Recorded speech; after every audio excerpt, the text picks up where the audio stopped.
Lahat siguro tayo gusto ng maputi at mabangong kilikili. At ang mahalaga, sa natural na pamamaraan at walang halong kemikal. Heto ang homemade deodorant rose scent with whitening effect. Isa-isahin muna natin ang mga sangkap. Present dyan ang baking soda, virgin coconut oil, roses at kalamansi. Gawa muna tayo ng virgin coconut oil. Pag nagmantika na siya, salain nang makuha ang mantika. Optional ang paglagay ng roses. This time, lagyan natin ng roses. Dagdag aroma at ang roses ay nakakapagpaganda ng ating kutis.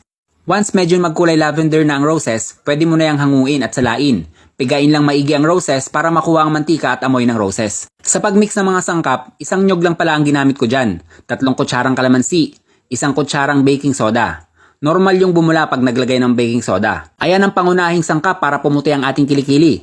Dagdag mo pa dyan ang kalamansi na napigil sa mikrobyo na namumuhay sa mundo ng ating kilikili.